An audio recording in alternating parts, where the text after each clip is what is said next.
On continue la petite étude qu'on est en train de faire depuis avant les fêtes pour nous parler de toutes les nouvelles bénédictions qu'on a en Jésus. Quand une personne donne sa vie au Seigneur, il y a de quoi de complètement différent qu'avant qui se produit. Avant qu'on vienne au Seigneur, on l'a vu qu'on était sous l'emprise, à 100% sous l'emprise du diable, l'emprise du péché. On était en direction de la perdition. On était perdus, on appartenait au diable. Puis là, quand tu réalises que tu es pécheur, puis que tu veux changer de vie, mais là, c'est là que faut que tu t'aperçoives de ce que Jésus a fait. Il est mort sur la croix pour te pardonner, pour te donner l'occasion de faire un nouveau départ dans ta vie, à recommencer ta vie à zéro. Là, quand tu donnes ta vie au Seigneur, il te pardonne de tout ton passé. Tout est pardonné, tu es purifié. Puis là, on va voir aujourd'hui que tu es appelé un saint à partir du moment que tu donnes ta vie au Seigneur. Le sujet du message qu'on va voir aujourd'hui, c'est Yeshua. Quand je dis Yeshua, c'est pour parler du vrai nom de Jésus, mais dans sa langue. Il nous conduit dans la sanctification. Là, c'est un gros mot pour ceux qui c'est la première fois qu'ils entendent ça, mais on va voir, laissez-vous aller, puis vous allez voir, vous allez comprendre le sens de ce mot-là. Le chemin ouvert par le Messie nous permet de devenir saints et irrépréhensibles. Il nous permet d'être un saint irrépréhensible et aussi de devenir un saint irrépréhensible devant Dieu. Parce qu'il veut nous amener à une stature parfaite comme Jésus. Ça, c'est le cheminement pour tous les chrétiens, pour tous ceux qui veulent être sauvés. Il veut nous amener à être comme Jésus, à l'image de Dieu, sauf qu'il y a un cheminement. Il n'y a rien qui se fait automatique. Quand tu arrives à Jésus, il te pardonne, puis tu deviens un saint. Le mot saint, comme qu'on voit dans Éphésiens 1,4, ça dit « en lui », en Jésus. Dieu nous a élus avant la fondation du monde pour que nous soyons saints et irrépréhensibles devant lui.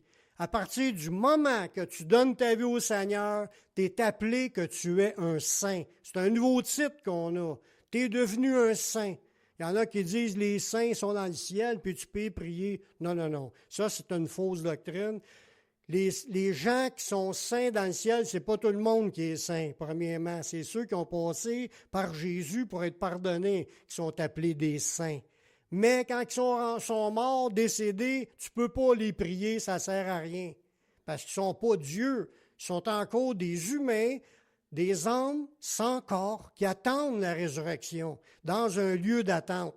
Fait que ces gens-là peuvent pas répondre aux prières.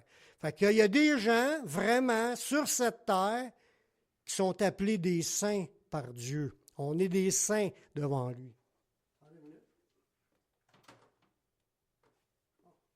Avec une petite résonance. Puis, le mot saint qu'il y a là, ça veut dire qu'on est saint, ça veut dire consacré.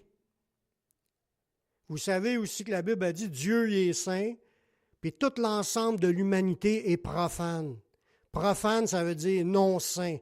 Profane, ça veut dire des gens ordinaires. L'extraordinaire, le seul au-dessus de toute la création, c'est Dieu qui est saint. Mais Dieu, dans son plan, il a préparé un plan spécial par le Messie pour aller chercher des gens profanes, puis d'en faire des saints, des gens consacrés à Dieu. Des gens qui vont appartenir à Dieu, puis qui vont être saints à cause de Dieu. Son plan, il est parfait. C'est un plan qui veut nous amener à être une position, puis il veut qu'on réalise ça. Nous ne sommes pas des gens profanes comme le reste du monde.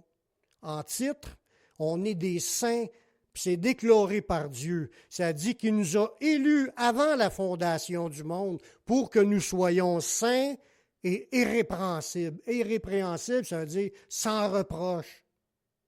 Ça veut dire qu'il a préparé quelque chose par Jésus pour nous permettre de devenir des gens consacrés à Dieu puis des gens sans reproche.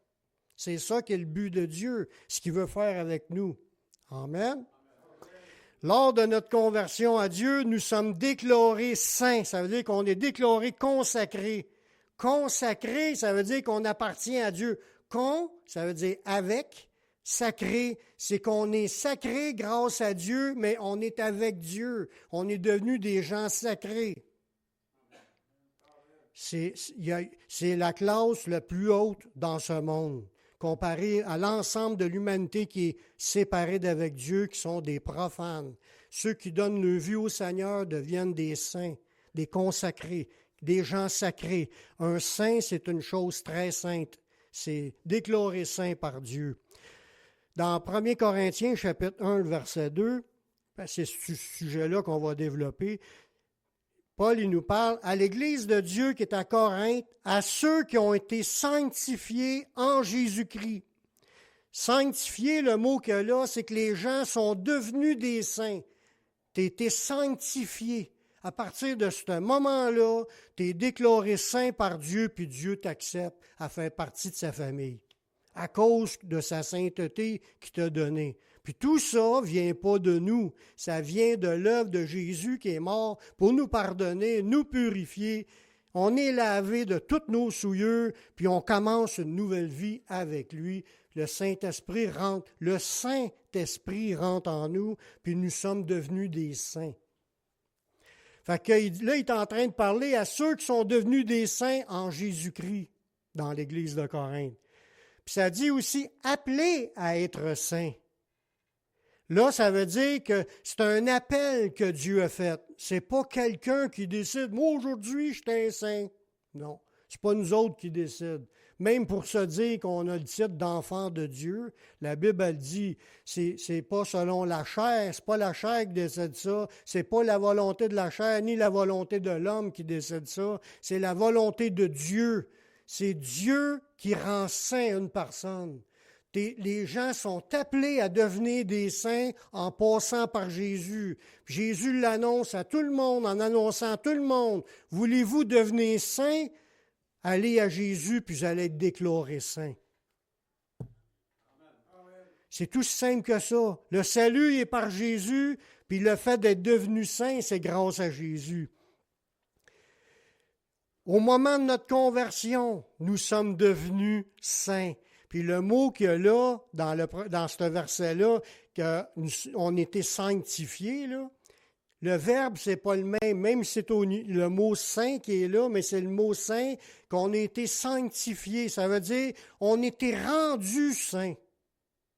On n'est pas venu au monde saint. On est venu au monde profane. L'ensemble de l'humanité sont profanes. L'ensemble de l'humanité n'a aucune valeur aux yeux de Dieu en tant qu'humain.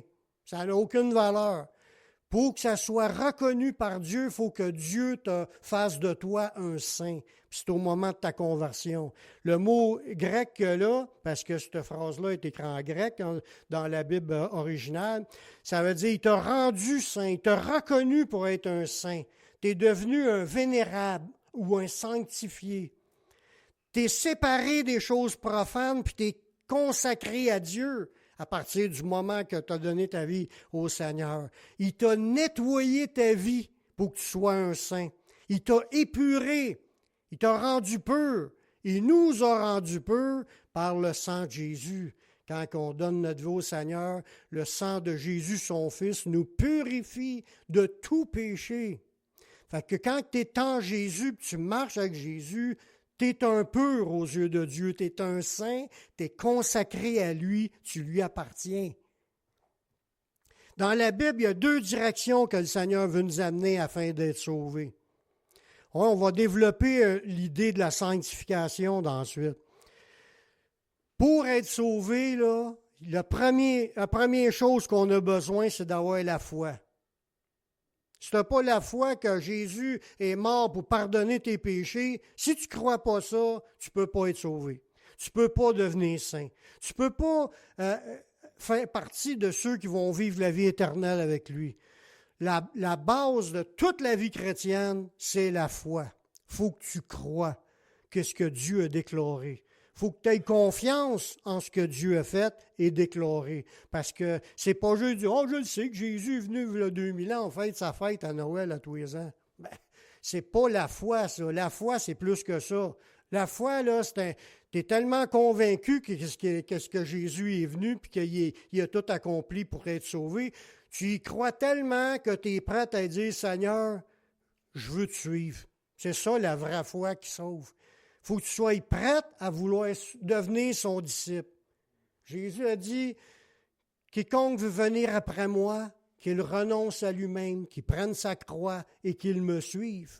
Celui qui voudra sauver sa vie la perdra, puis celui qui perdra sa vie à cause de moi la retrouvera. La vraie foi qui sauve, c'est une foi qui s'engage.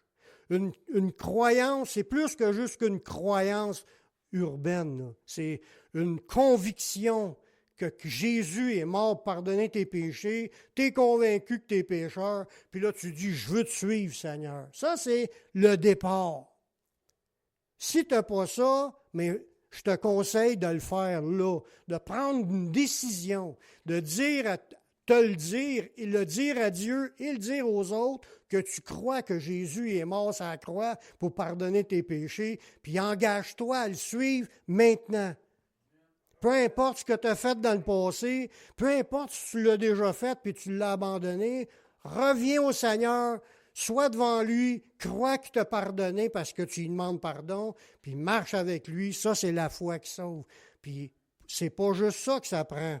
L'autre partie qu'on va voir dans le prochain verset, c'est ça te prend de la foi, mais il faut que tu rentres dans le chemin. Ça va te rentrer automatiquement. Si tu as la foi, là, ça va te rentrer automatiquement dans le chemin de la sanctification.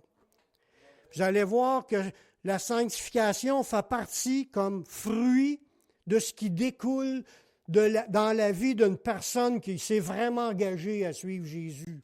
Sa vie va commencer à changer. Tu deviens une nouvelle créature. Tu ne penses plus pareil. Tu ne veux plus penser pareil. Tu veux penser comme Jésus veut que tu penses. Tu veux marcher comme Jésus marche. Puis tu veux le suivre et le servir. Fait que ta vie va commencer à changer au moment que tu t'engages par la foi. Puis ça, c'est le chemin de la sanctification. Puis ce chemin-là va durer jusqu'à la fin de ta vie.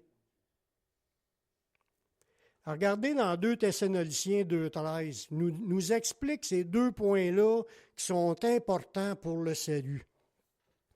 Pour nous, frères bien-aimés du Seigneur, nous devons à votre sujet rendre continuellement grâce parce que Dieu vous a choisi dès le commencement pour le salut.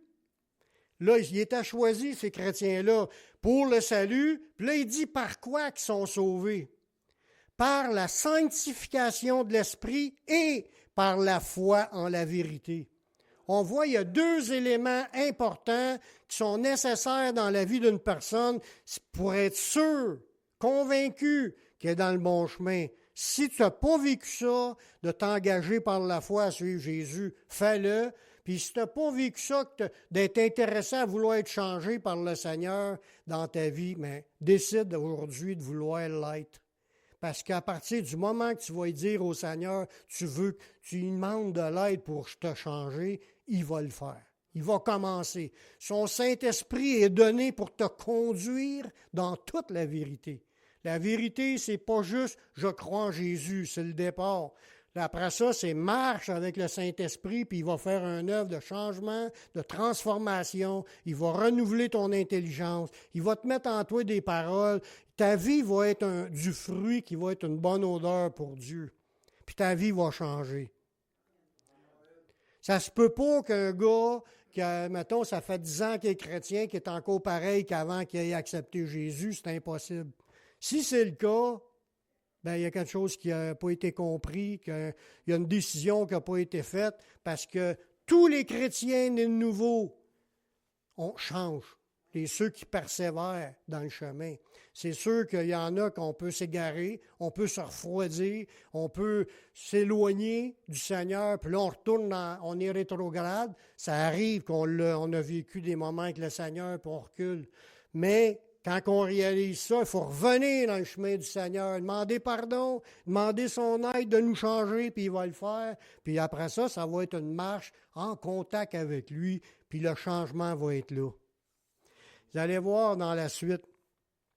Le mot qu'il y a là, par la sanctification de l'Esprit, Ça, c'est quelque chose que, oui, il y en a beaucoup de personnes qui parlent là-dessus, mais il faut bien que tous le comprennent. Le mot sanctification que là, c'est une consécration, mais c'est aussi une purification. Tu te consacres à Dieu, mais il y a une purification, c'est qu'il te rend pur. Ça veut dire qu'il enlève les impuretés de ta vie. Il faut que les impuretés de ta vie s'enlèvent si tu veux que ta vie change. Sinon, tu restes comme tu étais. Je ne dis pas qu'à partir du moment que tu as accepté Jésus, que toute ta vie va être changée d'un coup sec. Non. Mais il y a un cheminement. Puis toute notre vie, on va marcher avec le Seigneur. Chaque fois qu'on réalise qu'il y a quelque chose qui ne marche pas dans notre vie, on lui demande pardon, on lui demande l'aide pour s'en sortir, puis les délivrances vont être là au fur et à mesure de notre marche avec le Seigneur. Alors, le mot que là, c'est purification, puis c'est aussi l'idée de l'effet de la consécration. Parce que tu te consacres au Seigneur, je dis, en te donnant au Seigneur, tu lui appartiens, mais toute ta vie, tu y consacres chaque jour, tu te remets en question tout le temps, tu lui dis au Seigneur, je me redonne à toi, Seigneur, prends ma vie, viens faire l'œuvre en moi, fais mourir les actions de mon corps, renouvelle mes pensées, change-moi. Quand tu t'accroches à lui pour le changement, il va en avoir des changements dans la vie. C'est une purification du cœur puis de toute ta vie.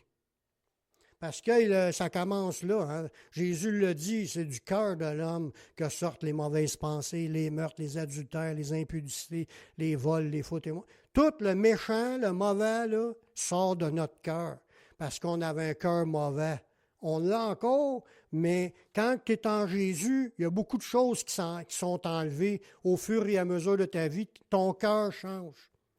Puis ça, c'est le Seigneur qui va t'aider, qui va le faire dans ta vie. Tu peux forcer, tu peux t'attacher après un poteau pour te dire « je ne veux plus pécher », mais c'est pas par nos forces qu'on s'en sort, c'est par l'aide que le Seigneur fait. C'est lui qui te touche, puis là, sa puissance à lui te libère. Ça sort de ta vie. C'est comme si ça n'a jamais été là. Quand il te libère, tu le sais que ça vient de lui, que tu n'avais pas à force de t'en sortir, puis pouf, c'est plus là. J'encourage tout le monde à rechercher d'être changé, transformé par le Seigneur. Cette sanctification-là, cette transformation-là, c'est un appel pour tous les chrétiens. C'est pas juste le pasteur, pas juste les diacres, pas juste les évangélistes ou les missionnaires. Tous les chrétiens doivent être dans le combat spirituel. C'est un combat spirituel. Des fois, on parle de combat spirituel pour aller combattre le diable qui est sur le gouvernement ou le diable qui est ailleurs. Mais avant d'aller le combattre là-bas, commençons donc à combattre pour nous-mêmes, pour les choses qui ne sont pas de Dieu dans nos vies. C'est facile d'aller comprendre l'autorité pour les autres. Mais commençons par nous-mêmes. Dieu veut changer des choses dans nos vies. Notre manière de penser, notre manière de parler, notre manière d'agir dans ce monde. Il y a beaucoup de place pour l'amélioration, disons. Dans 1 Thessaloniciens 4,7, ça nous dit « Car Dieu ne nous a pas appelés à l'impureté, mais à la sanctification. » Fait qu'on ne parle pas juste de quelqu'un qui donne sa vie au Seigneur. Là, on parle de quelqu'un qui combat entre des choses un peu, puis devenir saint dans sa conduite. Ça veut dire qu'il réalise certaines affaires qui sont un peu, puis il veut s'en sortir. Puis Dieu ne nous a pas appelés à rester dans les choses un peu. Il nous a appelés à aller dans la sanctification, qui veut faire le ménage dans chacune de nos vies. Comme je vous disais, ce n'est pas juste le pasteur. Tous les chrétiens doivent travailler sur qu'est-ce qui est impur dans nos vies. Ici, Dieu veut nous conduire à nous consacrer et à nous purifier de plus en plus. Plus qu'hier, puis moins que demain. C'est un cheminement, une évolution. Puis s'il y a des choses qui reviennent, parce que ça peut arriver, là on recule, on est rétrograde. Il faut demander pardon, puis demander au Seigneur de nous ramener. Puis c'est de même. Puis on ne lâche pas le combat. Puis jusqu'à quand qu'on va continuer ce combat-là? Jusqu'à temps que Jésus vienne nous chercher. Le processus de transformation est effectué par le Seigneur. Puis ça, jusqu'à ce que le Seigneur vienne nous chercher. Dans 1 Thessaloniciens 5, 23, ça nous dit que le Dieu de paix vous sanctifie. Ça veut dire que le Dieu Tout-Puissant vous purifie. On aurait pu écrire le mot purifier, c'est la même affaire. Qu'il continue son œuvre d'enlever les impuretés dans nos vies. Il vous sanctifie lui-même tout entier. Ça veut dire que c'est à tous les domaines de notre vie, dans notre esprit, dans notre âme, dans notre corps. Parce qu'on a des souillures de la chair, du corps, mais on a des souillures dans l'esprit aussi, quand on pense à des affaires qui ne sont pas de Dieu. Puis nos sentiments aussi. Les sentiments, c'est notre âme. Il y en a aussi des impuretés. Là. Quand tu te mets à haïr quelqu'un, tu deviens enragé à vouloir frapper tout le monde, c'est de l'agressivité, c'est pas de Dieu. Dieu veut nous remplir d'amour, de douceur, de patience. Dans tous les domaines de notre vie, il dit qu'il nous sanctifie lui-même tout entier, tout au complet. Fait que si vous cherchez, on n'a pas besoin de chercher loin pour trouver des choses qui ne marchent pas selon Dieu, puis de demander au Seigneur de venir changer ça. On n'est pas obligé d'attendre que quelqu'un vienne nous dire « Tu as tel problème dans ta vie. » Tu n'as pas besoin de me le dire, je le sais. Puis si tu le sais, mais là, c'est que tu le mets en prière. C'est ça qui est le point. Alors, regardez bien ce verset-là. Il dit que Dieu, le Dieu de paix, vous sanctifie lui-même.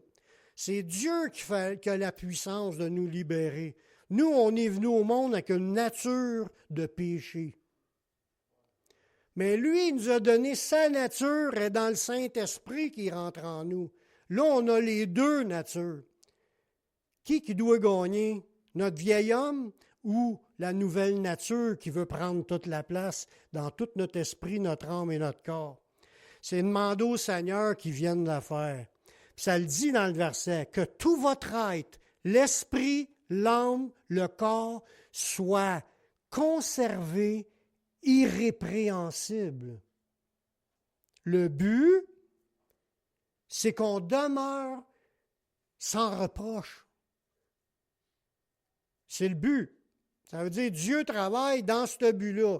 Quand tu as accepté Jésus, tu es sans reproche. À partir de ce moment-là, tu es pardonné, tu recommences à zéro, mais il faut que ça demeure sans reproche toute sa vie. Fait qu'il y a un paquet d'affaires qu'on va falloir toujours mettre en demandant pardon au Seigneur, qu'il nous purifie, puis même qu'il vienne nous enlever cela.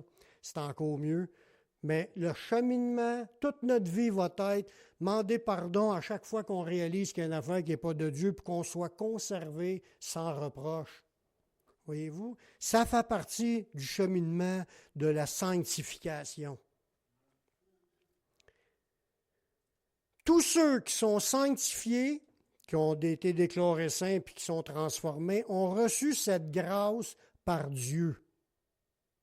C'est Dieu qui nous permet de l'être. Si Dieu n'aurait pas fait ce qu'il fallait pour qu'on puisse devenir saint, on restera dans le péché comme qu'on était avant d'être chrétien. On restera là-dedans, puis on mourra dans nos péchés, puis on ne pourra pas aller où ce que Jésus est. C'est une grâce, c'est un cadeau, c'est une opportunité. Souvent, il y en a qui te parlent d'opportunité, puis ils parlent toujours, c'est un moyen, c'est une opportunité, c'est une occasion de devenir riche si tu suis ce que je te dis. Bien, nous, ce n'est pas celle-là qu'on veut. On veut l'opportunité de rentrer dans le ciel. C'est celle-là qui nous a été offerte par Dieu. C'est la grâce qu'on a de pouvoir avoir un moyen d'être pardonné puis d'être purifié par le sang de Jésus, puis d'être sûr qu'on a notre place pour rentrer dans la vie éternelle.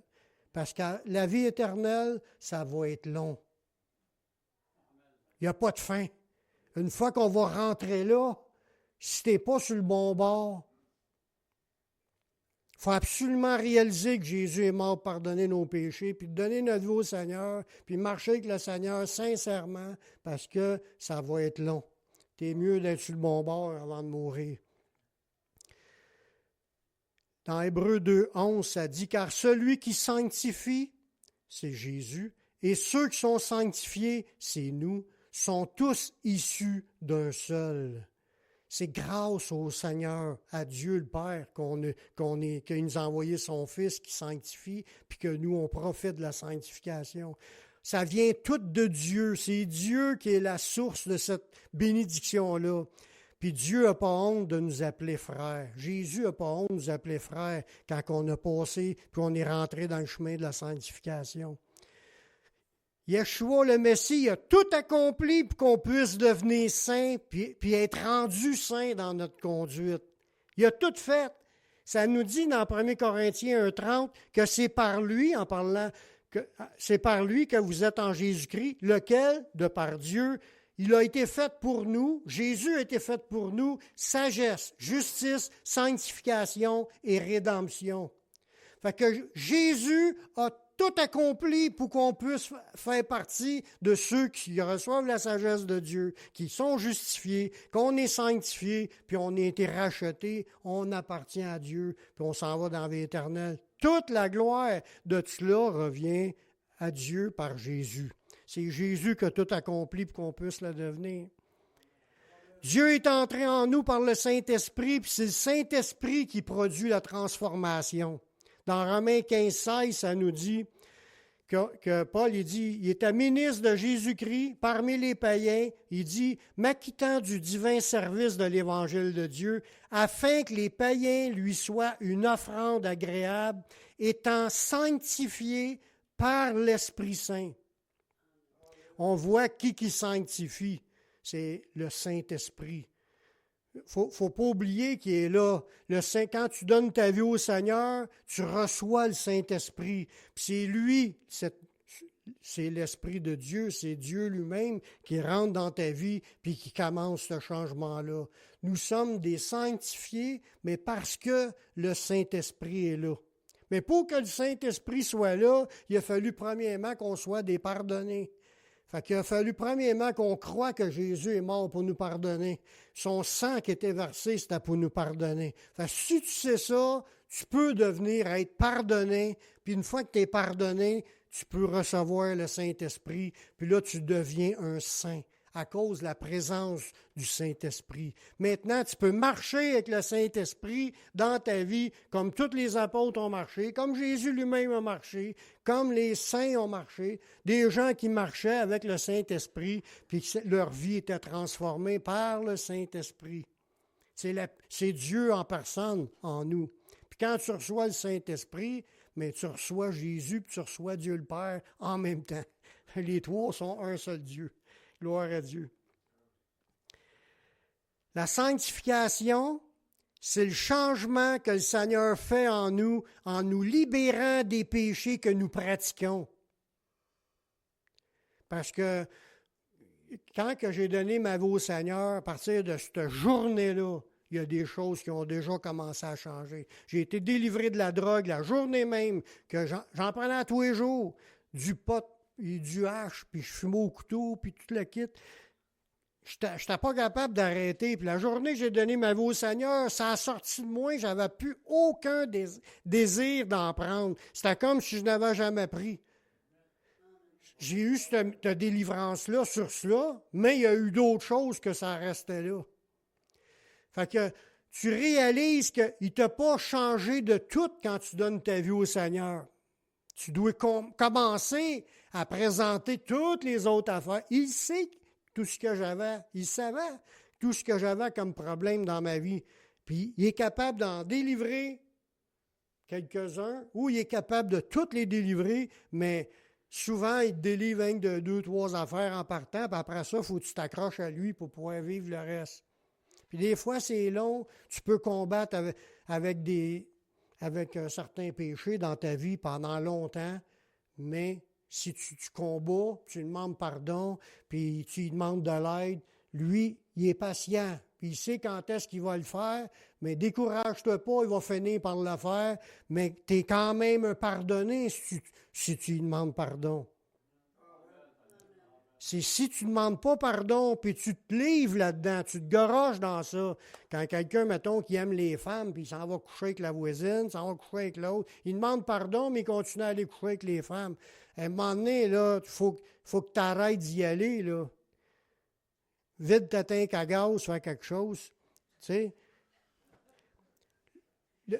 arrange-toi pour ne pas sortir de chez vous si c'est un gros problème. Là, tu vas résister un peu. Tu sais, à moins qu'elle vienne chez vous, mais là, voyez, l'idée, c'est qu'il y a des décisions, à un moment donné, il faut qu'elles soient prises sur certaines affaires, puis dis-moi, là, plus question, j'allais là. À tous les fois, je vais, je tombe. Fait que je ne vais plus. On prend des décisions, on se revient d'abord, puis on fait d'autres choses. On s'arrête une télévision, quelque chose. Non, mais je fais des farces pour ne pas mettre ça trop pesant, mais c'est quand même des vérités. Puis c'est Dieu s'attend à ce qu'on marche dans le combat contre nos péchés. Regardez, dans le verset que je vais vous amener, dans 1 Thessaloniciens 4.3, ce que Dieu veut, c'est votre sanctification. Il parle à des gens qui étaient déjà sauvés, là, qui étaient déjà des saints. Mais ce que Dieu veut, c'est que ces saints-là continuent à se sanctifier. C'est que vous vous absteniez de l'impudicité. L'impudicité, c'est de coucher avec des femmes quand tu n'es pas marié. Il faut que tu attendes d'être marié pour coucher avec ta femme. Parce que si, en plus que tu es marié, tu vas coucher avec d'autres, là, tu es un adultère. Mais un impudique, c'est quelqu'un qui va voir les prostituées avant d'être marié, qui regarde la pornographie sur Internet, toutes les corruptions sexuelles, c'est un manque de pudeur. Vouloir se promener tout nu dans la rue, c'est un manque de pudeur, c'est de l'impudicité. Il y en a qui trippent là-dessus, mais c'est pas normal. Dieu, quand Adam et Ève ont été créés et qu'ils ont réalisé qu'ils étaient nus, Dieu leur a fait des vêtements. C'est pas pour rien qu'il y a des magasins pleins de vêtements. C'est pour qu'on en achète puis qu'on s'en mette. Il veut pas qu'on se promène tout nu. Non, mais c'est vrai. Ça a de l'air drôle, mais il y a des gens qui aiment ça se montrer à tout le monde. C'est un manque de pudeur. C'est de l'impudicité. Il dit, ce que Dieu veut, c'est votre sanctification, c'est que vous absteniez de l'impudicité. T'en abstenir, c'est d'arrêter. Ça fait partie du combat du chrétien. Ça, c'est un point, mais tous les sujets sur tous les péchés pourraient être mentionnés. Une vie chrétienne sans sanctification, parce qu'il y en a qui ont accepté Jésus. Moi, j'accepte Jésus, mais ils continuent à vivre leur vie comme qu'ils vivaient avant. Ils sont encore dans les bars, puis ils couchent avec une, couchent avec l'autre. Ils ne se repentent pas, ils ne demandent pas pardon, ils ne changent pas de vie, ils ne veulent pas changer, ils veulent ça. Ça, c'est sans compter tous les autres péchés. Mais si quelqu'un marche dans sa vie chrétienne, parce que je dis bien une vie chrétienne, parce qu'il y avait la foi pour croire que Jésus est mort pour pardonner ses péchés, mais il ne s'engage pas. Il a accepté Jésus devant tout le monde, mais il continue à pratiquer le péché volontairement sans jamais demander pardon, puis sans jamais forcer, puis s'en sortir, puis demander de l'aide au Seigneur. Mais si on a une vie chrétienne sans sanctification, mais on n'aboutira pas dans la vie éternelle. Dans Hébreux 12, 14, ça dit « Recherchez la paix avec tous et la sanctification. » On parle aux chrétiens déjà sauvés. Recherchez la sanctification sans laquelle personne ne verra le Seigneur. Si vous voulez voir le Seigneur, ça prend... faut que tu sois dans le chemin du combat. Je ne dis pas que tu vas être parfait, mais tu combats, tu résistes. Tu vas avoir encore des tentations, des désirs, mais tu finis par être capable de dire non, puis tu n'embarques plus là-dedans, même si tu as les désirs. Il y a des gens qui aiment, comme je reprends l'exemple, ils aiment la sexualité, puis ils couchaient avec toutes les filles qui se présentaient devant eux. Quand tu décides d'arrêter, tu ne le fais plus. Ça ne veut pas dire que tu n'as pas le désir de le faire. C'est que tu ne te livres plus à tes désirs de ta chair. Tu vas avoir encore des occasions que le diable revient puis il te tente, il te met une fille qui t'appelle puis qui t'achale pour que tu y ailles. Ça m'est déjà arrivé une fois, moi, mais plus qu'une fois, mais cette fois-là, là, la fille, c'était une de mes amies, puis qu'elle savait que je venais d'accepter Jésus. Puis j'ai dit, moi, là, c'est fini. Puis là, elle essayait, j'ai dit, hey, si tu veux qu'on reste amis, il faut t'arrêter ça là. Ça a réglé là, après ça, je ne la revoyais plus souvent. Mais le point, c'est que ça se peut que tu perdes des amis. Ça se peut que tu perdes des amis. Tu ne veux plus embarquer dans leur vie de débauche. Ils vont même trouver ça bizarre que tu ne veuilles plus embarquer avec eux dans leur corruption. À un moment donné, il faut que tu mettes des stops. Il y a des gens, c'est peut-être tes amis ou peut-être même des gens bien proches, qui sont là pour te tenter, pour t'emmener avec... J'en avais un gars dans ma vie avant d'être chrétien qui m'emmenait dans tous les plaisirs de ce monde. Toute la richesse, la gloire, les 4x4, le boat, les skidoo, les sidou, les bicycles à gaz. Il y avait tout, puis il m'emmenait dans toutes ses affaires, puis il voulait me donner une business. Puis quand j'ai donné ma vie au Seigneur, c'est « moi, je ne suis pas fait pour ça, je ne veux plus rien savoir ». Puis là, il est arrivé une expérience extraordinaire là-dessus, mais je vous la raconterai une autre fois. Mais pour dire, il faut que tu mettes un stop. Quand tu as une conviction, tu sais que ce n'est pas de Dieu, tu arrêtes ça là, puis après ça, tu n'avoues presque plus à personne. Ça limite tes chutes, tes problèmes. Je t'ai rendu où avec ça? Oui, là, je t'ai rendu que si on vit notre vie chrétienne et on ne veut pas se sanctifier, on veut rester dans notre vie de péché, c'est comme c'est écrit même qu'il y en a qui ont marché pendant un bout, mais ils ont retourné dans leur ancienne vie puis ils veulent rester là. C'est écrit. Mais ils appellent ça que la truie lavée est allée se revautrer dans le bourbier. Elle était nette, mais est allée se rouler dans le bout. Le chien est retourné manger son vomi. C'est quelqu'un qui retourne pour retourner dans son ancienne vie. Puis il y a d'autres exemples dans la Bible que ça parle de gens qui étaient rétrogrades comme ça, comme la parabole de l'enfant prodigue, qui étaient rendus dans le monde, ils étaient tous dépensés le fortune dans le monde, puis là, ils étaient rendus dans la misère. Ils ont réalisé qu'ils étaient rendus dans la misère, puis là, ils ont voulu retourner au Père, puis le Père les a accueillis.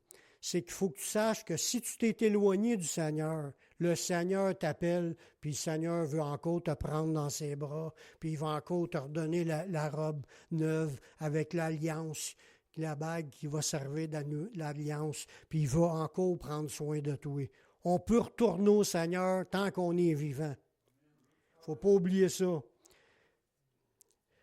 Pour qu'une personne marche dans sanctification, cela devrait se voir par son obéissance à la parole de Dieu. Ça se voit quand quelqu'un veut se sanctifier, veut obéir à Dieu. Ça se voit. Dans 1 Pierre 1,2, ça dit « sont élus selon la prescience de Dieu le Père par la sanctification de l'Esprit, afin qu'ils deviennent obéissants. » Ça dit, on a été élus par la sanctification, parce qu'il nous a rendus saints.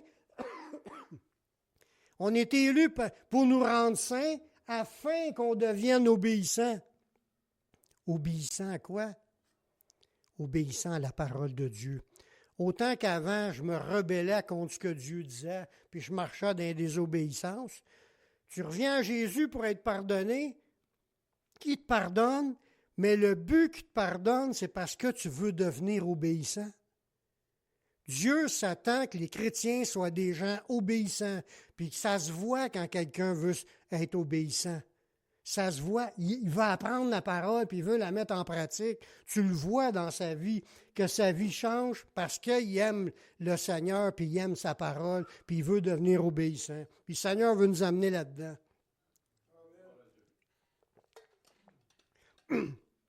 Le changement se remarquera aussi dans notre langage, notre manière de parler. Dans Éphésiens 5,3, ça dit que l'impudicité, que toute espèce d'impureté, que la cupidité ne soit même pas même nommée parmi vous, ainsi qu'il convient à des saints. Ça veut dire qu'il y a des sujets même que tu ne parleras plus. Des jokes sales, tu n'en parleras plus quand tu veux te sanctifier. Quand tu veux que ta vie change, même il faut que tu fasses attention pour ne plus dire de choses qui sont impures, des choses qui sont sales. Tu n'embarqueras plus dans les conversations avec les autres. Ça va paraître dans ta vie que ta vie change parce que tu arrêtes de compter ces jokes-là. Tu ne trouves plus ça drôle. Tu trouves ça sale. Ta vie va changer, puis ça va devenir comme ça. Dieu veut nous changer aussi même jusque dans notre manière de penser. À quoi qu'on pense? Faut s'arrêter à chaque moment de la journée pour réaliser, pour s'écouter penser, pour voir quel sujet qu'on est en train de penser, là. C'est-tu pur? C'est-tu honorable? Si tout le monde entendrait nos pensées, trouverais-tu ça drôle? Trouverais-tu ça bon? Trouverais-tu ça beau? Ou c'est des pensées de méchanceté, de violence, de chercher à frapper les autres, à haïr les autres, puis à des pensées de sexe ou des pensées impures, des pensées de toutes sortes de choses qui sont contre la pensée de pureté devant Dieu. Dieu veut changer notre manière de penser. Dans Philippiens 4.8, ça nous dit: au reste, frères, que tout ce qui est vrai, ce qui est honorable, ce qui est juste, ce qui est pur, ce qui est aimable, ce qui mérite l'approbation, ce qui est vertueux et digne de louange, soit l'objet de vos pensées. Voyez-vous, le haut niveau, le haut standing que Dieu veut nous amener en tant que chrétiens consacrés à Dieu, des saints. Un saint, ça a des pensées pures, des paroles pures, des agissements purs, dignes de louange, qui méritent l'approbation. Accepter du Seigneur, il faut accepter du Seigneur qui nous rende plus saints.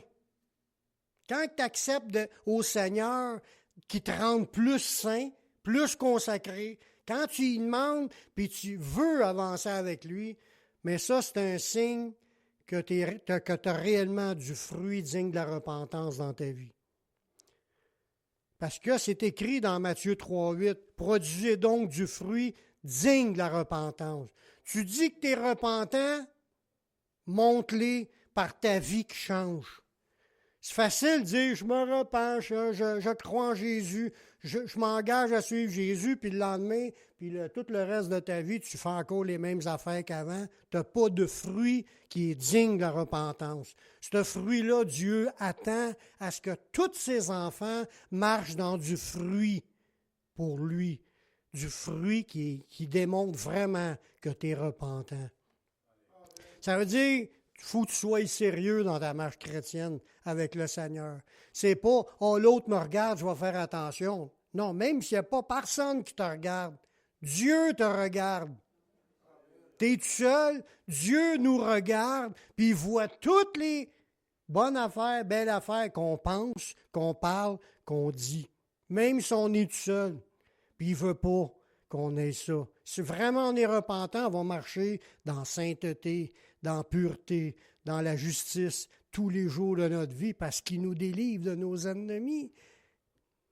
Nous sommes appelés aussi à être saints dans toute notre conduite.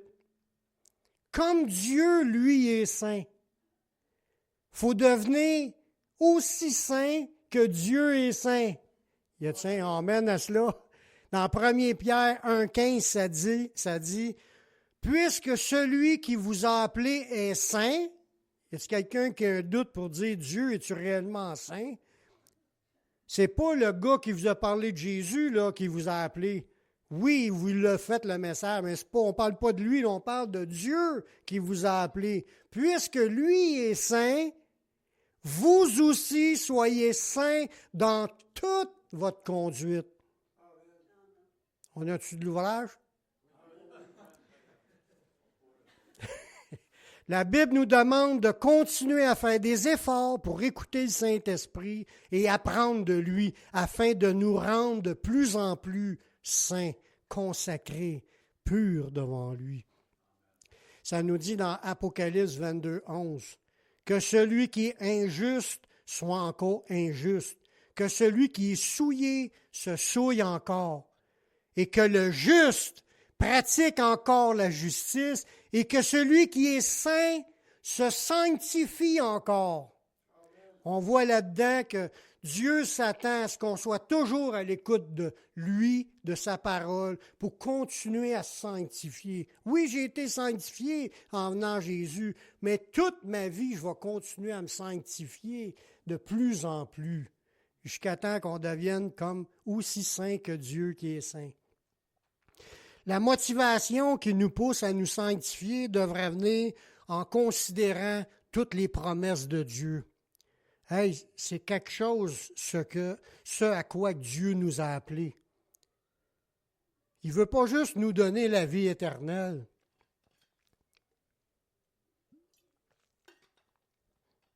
Oui, déjà de rentrer dans la vie éternelle, c'est déjà super. Il veut faire de ses enfants des rois et des seigneurs. C'est pas des farces, qu'est-ce que je vous dis là. Il n'y a pas de aussi grande promesse, vous ne trouverez rien dans ce monde qui promet, puis qui a aussi la capacité de le faire. Dieu, il a la capacité d'accomplir ce qu'il a promis. C'est le Tout-Puissant. S'il veut, il crée un univers juste pour toi. Mais il ne fera pas, là. Il a déjà parlé de la nouvelle terre, puis de la nouvelle Jérusalem, puis on va régner sur les nations, puis on va vivre une vie sans souffrance, sans maladie, sans mort, une vie de joie, de paix, d'amour, de gloire. Sans péché aussi, ça va être, il n'y a pas de chose plus grande que ce que Dieu nous a appelé. On devrait considérer toutes ces promesses-là, puis dire, « Wow! Ça va à peine que je me sanctifie, que je demande à Dieu de venir me changer. Ça va à peine, ça vaut la joie de le faire, pas la peine. Ça vaut la joie de le faire, de se donner au Seigneur, puis de marcher sincèrement avec lui, parce qu'il y a de quoi de big qui s'en vient. On ne peut même pas imaginer comment ça va être grandiose quand les saints vont rentrer dans la félicité éternelle.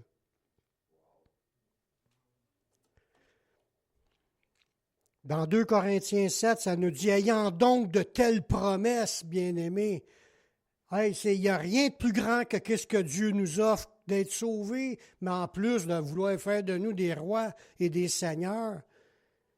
Ayant donc de telles promesses, bien-aimés, purifions-nous de toute souillure de la chair et de l'esprit en achevant notre sanctification dans la crainte de Christ, dans la crainte de Dieu. » Purifions-nous, c'est tellement big ce que Dieu nous a promis. Lançons-nous dans le chemin de la purification, de demander au Seigneur de changer nos vies, parce que plus tu le fais, plus ça glorifie Dieu. Puis Jésus l'a dit, le Père était glorifié par le Fils, maintenant le Fils va être glorifié par le Père. Quand tu glorifies Dieu, Dieu va te le remettre rendu l'autre bord. Fait que quand tu glorifies Dieu en voulant vivre une vie qui lui plaît, une vie qui lui soit agréable, il va sentir ta vie, puis Dieu, il porte du fruit pour moi. Il y a un parfum de bonne odeur dans sa vie. Je vais le bénir, mais qui arrive à rendu ici. C'est de même que Dieu pense. C'est ça qu'il veut faire. C'est pour ça que ça vaut la joie de le faire, de servir le Seigneur, puis de vivre dans sainteté pour lui être agréable. Parce que là, je n'ai pas parlé du côté négatif de continuer à marcher dans le péché. J'ai juste dit qu'il y a un danger qu'on ne rentre pas. Mais il y a beaucoup d'autres choses où on attriste le Saint-Esprit. On peut éteindre l'Esprit. On peut contester contre l'Esprit. On peut s'éloigner et que l'Esprit de Dieu soit retiré de notre vie. Il y a toutes sortes de conséquences négatives pour ceux qui négligent. Mais comment échapperons-nous si on néglige un si grand salut? On ne peut pas passer à côté de ça. On a embarqué dans le salut, puis là, on marche sincèrement avec le Seigneur. Amen. Pour ceux qui marchent dans la sanctification, ils auront pour fin l'entrée dans la vie éternelle. Dans Romains 6, 22, ça nous dit, « Mais maintenant, étant affranchis du péché, on est libéré du péché, on est devenu des esclaves de Dieu. Vous avez pour fruit la sainteté. » On a pour fruit la sainteté. Nous sommes des engagés au Seigneur. C'est un devoir pour nous de porter du fruit pour Dieu. Puis ce fruit-là que Dieu s'attend, c'est la sainteté. Et pour fin de vie, la vie éternelle. Alléluia. Comme j'ai dit au début, pour partir dans cette nouvelle vie-là, c'est pas toi, tu seul, qui peux rentrer dans ce chemin-là. Il faut absolument passer par Jésus. Si quelqu'un n'a pas encore accepté Jésus dans sa vie, qui n'a pas encore donné sa vie au Seigneur, puis demandé au Seigneur de venir le pardonner, mais aussi de venir rentrer dans sa vie pour que sa vie commence à changer. Si vous voulez que votre vie change, il faut que vous alliez à Jésus. Reconnaissez qu'il est mort sur la croix. Il a versé son sang pour qu'on puisse être pardonné, pour que tu puisses être pardonné. Si tu acceptes Jésus comme ton sauveur, puis tu le reçois dans ta vie, il va te pardonner, mais il va te donner son Saint-Esprit. Il va rentrer en toi, puis ta vie va commencer à changer. Puis c'est là que tu vas être un saint. Puis c'est là que ta vie de sainteté va commencer. Puis c'est avec lui que ta vie va changer, puis tu vas porter du fruit dans ta vie. Tu vas avoir une vie pleine de fruits, puis qu'un jour, tu vas rentrer dans la vie éternelle à cause de lui. Si tu veux accepter Jésus, je vais faire une prière, puis j'offre à tout le monde de répéter cette prière-là, parce que ça peut être aussi pour une personne qui a abandonné le Seigneur, c'est la même affaire. Tu veux repartir à zéro, tu refais encore la même prière, tu lui donnes ta vie, puis tu repars sincèrement avec lui. Puis Dieu, il voit notre cœur. Il voit si ça vient du cœur ou si ça vient des babines. Si ça vient des babines, ça ne sert à rien. Si ça vient du cœur, il va te pardonner, il voit ton cœur. Puis il tend les mains. Il tend les mains à chacun de ceux qui sont ici, à chacun aussi qui écoute sur Internet. Il tend les mains à ceux qui ont soif. Tu peux aller à lui et boire de son eau. Puis il va t'en donner. Faites cette prière avec moi. Père, je reconnais que je suis un pécheur. Je reconnais que je suis perdu. Mais je sais que Jésus-Christ, il est mort sur la croix. Il a versé son sang pour que je puisse être pardonné. J'accepte Jésus comme mon sauveur, comme mon Seigneur. Prends ma vie, je la donne. Je veux te suivre, te servir tous les jours de ma vie. Et donne-moi ton Saint-Esprit pour qu'il me conduise dans la voie de la vie éternelle. Amen. Amen. Si vous avez fait cette prière, sachez que Dieu vous a pardonné. Dieu a entendu, puis Dieu vous a pardonné. Croyez, marchez par la foi. Vous l'avez reçu, maintenant, marchez avec le Seigneur, puis votre vie va commencer à changer. Puis un jour, on se retrouvera dans la vie éternelle. On se visitera. Le meilleur est à venir.